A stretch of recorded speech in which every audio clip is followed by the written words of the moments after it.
Howdy, folks. I'm Mark, and today I am joined by Josh Broccolo of The Backlog Breakdown. Josh, thank you for joining me for this short talk about video games. Happy to be here, man, and thank you for pronouncing my last name correctly. I did. That doesn't always happen. Oh, well, how do people pronounce it? Broccolo a lot of the Okay. time. And It I'm like, just broccoli, just with an O. broccoli. Anyways, already Gotcha. starting off on the wrong That's foot. fine. So I happy was to be here. I Thank was you. taken aback because it seems like it should be pretty straightforward, but well, I think so, but I've had it my whole life, and fair enough. it is a weird last name, so I don't Gotcha. fault anyone. It is a unique last name. It makes it special. Mhm. Well, all of you out there, you're listening to Quick Plays. Let's get right into it. So we have two things that are true. One, that video games have been around for a while, meaningfully for about 40 years, but arguably like they're over 60 years, which means they've changed a lot over those years. But number two is that we are still compelled to rate and rank things of a similar format, which means that we want to rank a lot of video games. That brings us to an issue of how are you really supposed to compare two video games that are decades apart? So, for example, it's if I ask you, Josh, like which is better, Super Mario Brothers 3 or Super Mario Odyssey? Like, how do you even begin to answer that question? How do you Yeah. approach it? That started to melt my brain. So that leads me to you. I thought of you for this. Well, one, how would you answer that question? But then how do you even compare and contrast the quality of a modern game versus a retro game? Yeah, that's man.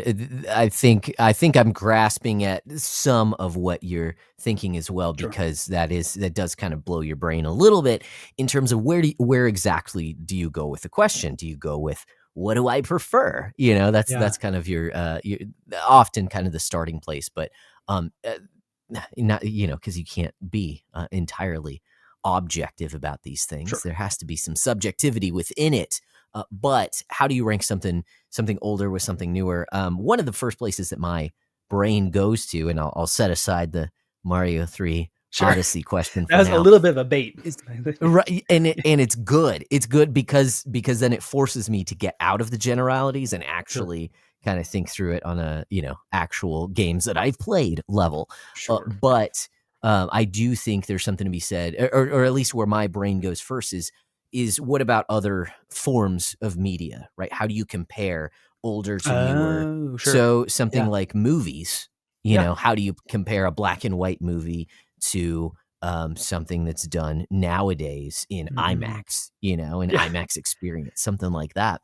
And so you have to take into account, I think you just naturally do, not that you're necessarily giving, decimal point scores to each of these things. I do think there's somewhat, you are taking into account the limitations of the medium itself and the time in which it was created.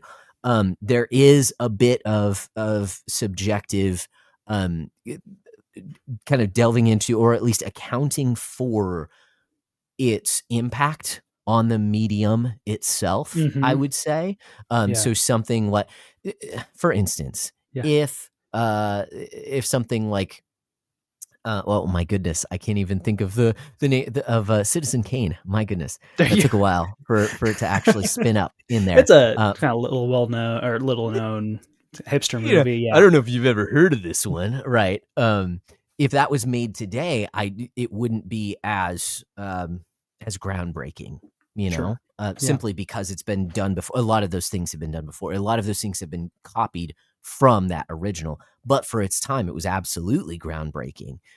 Even just the methods that they used to compose some of the movie. And in saying that, I haven't actually sat down and watched the whole movie. Sorry. I haven't either. But I know some things about it, and I'll put it that way. I do need to actually watch it. So kind of a big deal, I guess. Yeah. That's all. If you want to, if you're into, kind of history and things, history of the medium of film. But so taking that back to video game, I also think of music as well. So ranking old classic rock, which I totally get. The music that I listen to now is considered, oldies or whatever, emo music from the 2000s.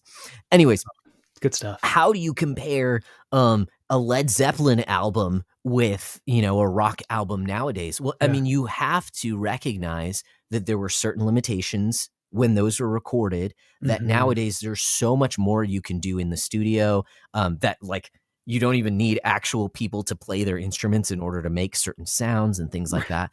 So you can have a preference as to which is better. And I tend to lean more towards the less processed, but you also you take those things into account. You don't grade a Led Zeppelin album on how pristine the recording is, frankly. Right. Because Sure. it's just not the same as what you can do nowadays. Yeah. So all that as a preamble, Mm-hmm. I think runs parallel to this question of video games as well. So something like Mario Brothers 3 and Mario Odyssey, I do think that there's two sides to the coin. Is that one, nowadays we have certain expectations about the video games that we play. And the experiences that we have, maybe some of this is tied to the price of games, or just kind of the gaming culture, is that Mario Brothers 3 does not feel like a $60 experience. Sure. Nowadays. Yeah. Right. That's not what you get. But you could also say you wouldn't have Mario Odyssey without Mario Brothers 3. Right. You know, I think so you recognize the limit. Here's where I'll kind of land for a little bit. Sure. Is that recognizing those limitations, I try and take a look at what the game is trying to accomplish. And I think Mario Brothers 3 is so much smaller in scope than Mario Odyssey. And what it accomplishes, especially for its time, is an amazing feat. That it's fun to play. It sounds great. It looks great. It feels really good through its entire experience. It's very inventive with all the things that they added for that game coming after, effectively in Japan, 1 and then 2, which is Lost Levels, which is just another take on 1. Sure. Because it did all these things, I do hold it in higher regard that if a game were to come out exactly like it today, I wouldn't think as much of it. So I do take into account even just a bit when it was made and the impact that it has. But also there's a visceral feeling to just playing it and recognizing that it has a smaller scope.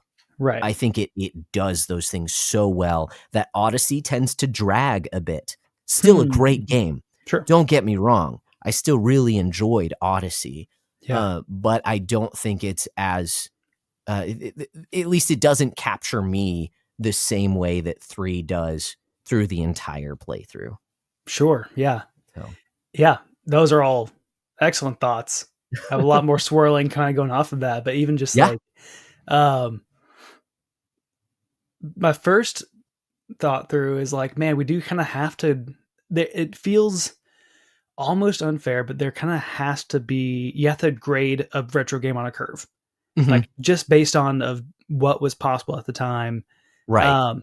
And so and like, that's not to say that Mario Brothers 3 can't stand on its own compared to like games that come out in 2025. Like totally agree with what you said, where like, it's just an excellent game that feels great all the way through.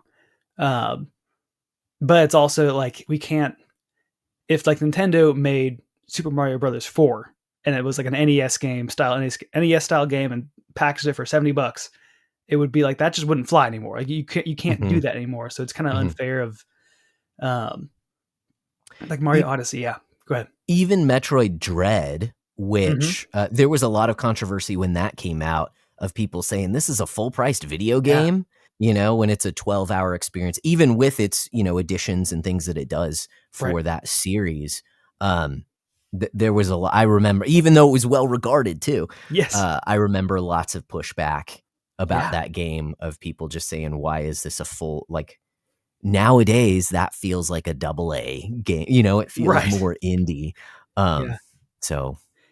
Cause and then you also have to like, you have all these other indie games that are, we were just talking about the actual definition of retro being something that's imitating something that's old, before we started recording, but like indie games that are classically retro, where you have Celeste and Hollow Knight, kind of to an extent, that's middle ground, but like these games that's Stardew Valley, one that I love, that's $15. And we've, my wife and I together have gotten like maybe 1,000 hours out of it. Like, and it's like, that is being compared to both modern games and these like and being compared to Harvest Moon from Super Nintendo.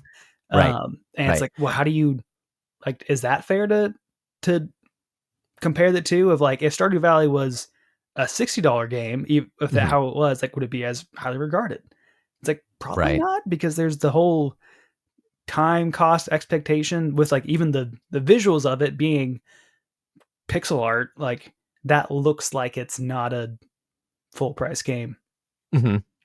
I've gone way down a different rabbit trail and thinking of trying to compare prices of these, but that's it's a factor when you think of comparing the two of like the kind of cost benefit analysis of it all.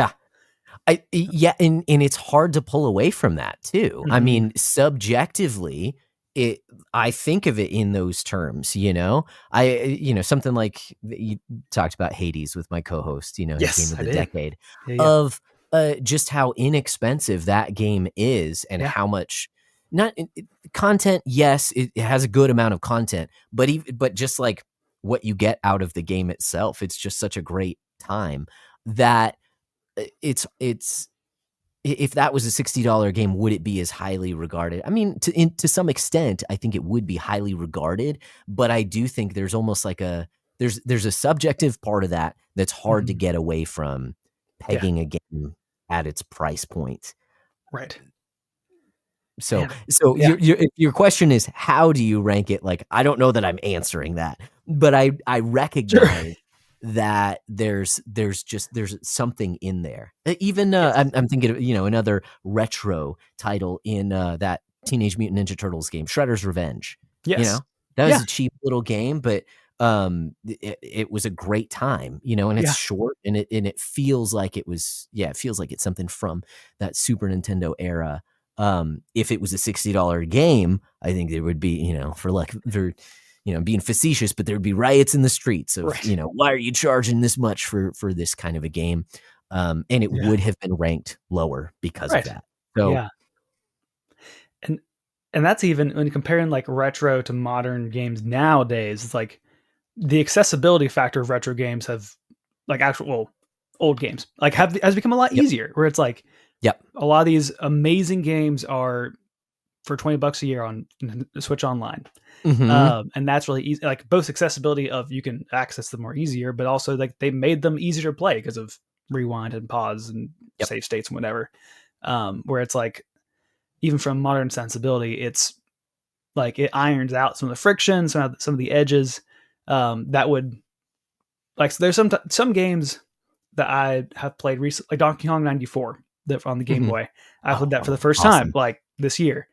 Later in that game started getting really frustrating, and if I couldn't rewind, like I probably would not think of that game as fondly. Okay. And that's partly because of just like that's my expectations.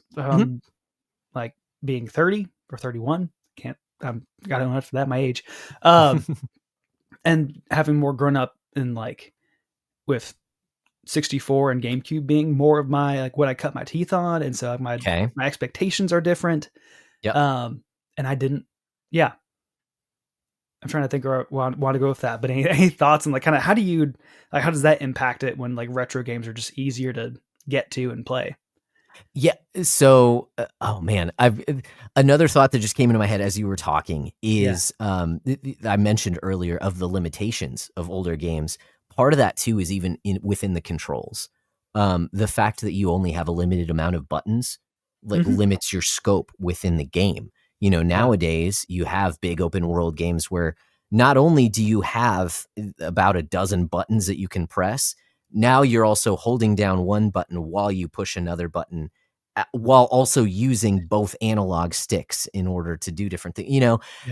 Where you think of NES with Super Mario Brothers 3, you literally it's D-pad and A and B. Right. That's all you got. You've got a select button, but it does effectively nothing throughout the game, and then start can pause. So I think some of those limitations even show up, and that I think to a certain extent causes you to not only does it limit the game, but it's your interaction with the game, and it limits what you can do, and your expectation for the game is part of that. So I know when I played like Majora's Mask on Switch Online last year, Yeah. it felt really awkward because I'm Yes. playing on a Switch controller as opposed to the original Nintendo 64. Why can't I use this other stick? My brain wants to use the other stick, but it's limited because of what it was on. So, anyways, that's just another subjective point to kind of throw in the mix here. But you're back to your question. Mm-hmm. You were talking about Donkey Kong 94 and the accessibility of older games nowadays. To a certain extent, it does make them feel more transient. They don't feel as premium to a certain extent. Now there are some, like if you're retro collector or whatever, if you like to play older games, there's a game like Little Samson, if you've ever heard of it, on the original Nintendo, goes for like $1,000 loose copy on eBay. And apparently it's a really good game. I've never played it because I don't have that kind of money, nor would I spend that kind of money on it, even if I could. It's also, I believe, is it licensed? No, it's not licensed, is it? Anyways, there's some issues with releasing it now for re-releasing, licensing issues, whatever. So those games feel premium, to a certain extent. But I would also, the other side of that is I want games to be as accessible as possible. Right. I don't want to, to limit anything. So I like having games on Nintendo Switch Online and having it on the go and things like that. I do think there's something to be said about playing a game the way that it was originally intended to play. I do think also that there were a lot of games that were made to be more difficult to extend their lifespan. Or lifespan's that's not the right term, but length, length of time that you're playing it. So you feel like you get more out of it. Yeah. I can go either way with, on the one hand, okay, so this is forcing you to learn the game, learn where the enemies show up, learn how to do these things. Okay, I understand that. On the other hand, there's just some really frustrating things with some older games, like continues kicking you back, a few levels or whatever, or just no continues at all. Just game over, start over. Back to the beginning. Do not pass go. Do not collect $200. Yeah. So I hold both of those things in tension. Because I do like using rewind and save states. It's funny, we'll talk about it in a second. But the game that I've been playing is an older game, and I used a lot of save states. I'll just say that right now. So I do, I think some games they are made for you to learn, and part of the fun is learning the games and learning the enemies, and I get that. I get that, but that also means your first few playthroughs of the game before you learn are going to be real frustrating. So I think you try and evaluate a game on its own terms. So a game like Ghosts and Goblins, where you're gonna have to learn the game if you want to get anywhere in it. You take that into account that you're gonna die a number of times, or like you said earlier, like I am wont to do nowadays, or you just use the rewind. You just use the save states. Maybe you try and learn it a dozen times, and then I'm good to go. That's enough. I don't want to. I think of Mega Man also with the blocks that appear and then disappear. There's some levels that do that. I'm not gonna sit here and die 6 times and start over the entire level just to get past this one part. I recognize that makes the level shorter, because you're kind of supposed to die here. But I'm also not into that. And a lot of times it's not even, it's not the spot where you keep on dying. It's the 2 minutes of lead up to it that I have figured out. I've gotten to it. I can do it. That's like, I don't want to have to keep doing the same segment over and over again that is no longer fun for me to do because I've played it a dozen times just to get to die at this one spot again. So I'm fine with using rewinds. I know that kind of cheapens the game a little bit, but I do think it diminished. I played through the 3 Donkey Kong Country games recently, and Landry's very much a proponent of don't use rewinds because it's not how it's meant to be played, because it made me more haphazard, and that's not how you're supposed to play the game. I think it would have been better if I was more fair. Sure.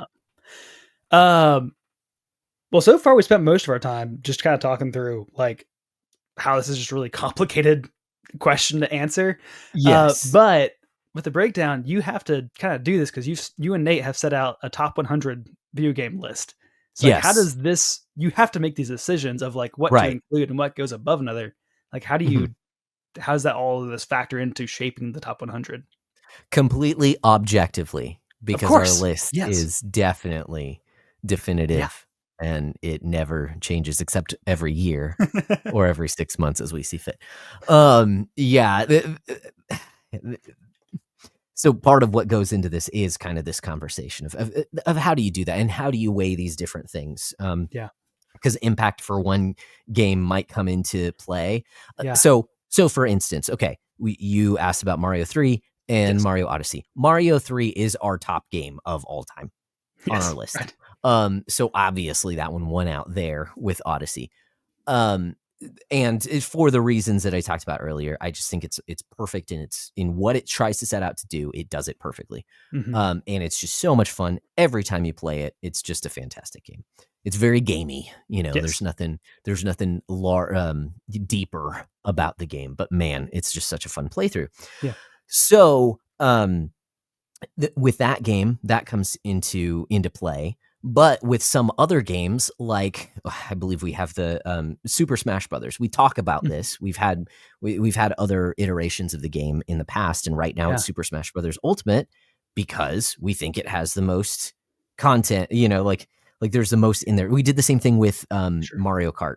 Okay, we don't want to list 5 different Mario Kart games or whatever. Right. So we have Mario Kart 8 on there because we think it's the best iteration of that. So that's kind of both sides of it. There's more impact for maybe an older Mario Kart game, although maybe 8's a little different because that one's been going on for so long. And it's probably some people's first entry into it. And that's wild to think about. I wasn't ready for that one. It's older than my children. That's crazy. That's but it can go either way. Sometimes the newer iteration of a series is that much better. And sometimes it's just like it is just that an iteration that has more in it. And so that's why we think that it's better. Whereas sometimes the classics win out because what they try to do. So for instance, I believe it's number 2, at least it's higher up on the list, is Chrono Trigger on Super Nintendo. Right. Yeah, it is number 2 right now. And that game too, I think it's that high for me because it is perfect in what it sets out to do. It tries to tell a time travel story and it does so well. And every choices that you make actually affect the future and the past and all these things. It has multiple endings. It's a 15, 17, 18 hour RPG. Right. It's not, super long. And of course I say that, I spent 30 hours on, okay, you can, because it's an RPG, you can go around and do all kinds of other stuff. You did it. Yeah. Right. And hey, I would fall in that. Yeah. Yes. Well done. But I probably spent 25 hours the first time I played through it as a kid. But what I'm saying is that it's not a 60-hour game where it feels like you have to fill those. And I love those 60-hour games. Don't get me wrong. Sure. But I think the reason Chrono Trigger wins out is because it's so polished, and every minute of that game is what the game needs. So if I'm saying that it could go either way. So do we take these things into account? Yes. But there's also an element of what we just think is better. Sure. It doesn't make any sense. But we don't have Odyssey, but we do have Galaxy on there pretty high. I believe it's number 10. So yeah, I think I probably agree. Actually, I don't know. In terms of Galaxy overall, like Galaxy better. Yeah, I had a weird my experience with Odyssey was coming off the Breath of the Wild, so like Odyssey in a weird way felt like I can't climb up walls. What am I doing here? And so I think I need to go back and play it again to really appreciate it because I felt too limited for such a game that like really does let you go anywhere. I was annoyed by my limitations. So yeah, and I think that was what I brought into it. But yep, and I borrowed the game from a family member, and so I had a limited amount of time with it. Like I wanted to get it back as soon as possible. I didn't want to keep it forever. Right. And so I think a more leisurely playthrough, I would have enjoyed it more. Saying that, I did really enjoy Odyssey. Don't get me wrong. Right. Yeah. But it wasn't. I wasn't trying to explore everything. Sure. It was just what caught my eye. Okay, cool, go do it. And nowadays, like I'd probably pick up that game just to play it with my kids because they'd love it. Yeah. So yeah, no, I do think highly of it, but my experience with Galaxy was like, I tried to play it multiple times, and then when I got sick, and I was like, okay, I'm going to try this again, and I could not put it down. Yeah. So I blasted through it in like 2 weekends. Which I know that sounds like, what? How is that blasting through it? And like, that's still a long time. Yeah, it is, but I'm also my mid-30s. I've got 3 kids. Time is a precious commodity. That's a big deal to finish a game in 2 weekends. Right. That's right. Yeah. So I don't know that I've answered any of your questions in terms of how. I'm just saying these are elements that factor in when you try and rank these different things. And of course, there's subjectivity abounds within a lot of this in terms of just ranking things. Yeah.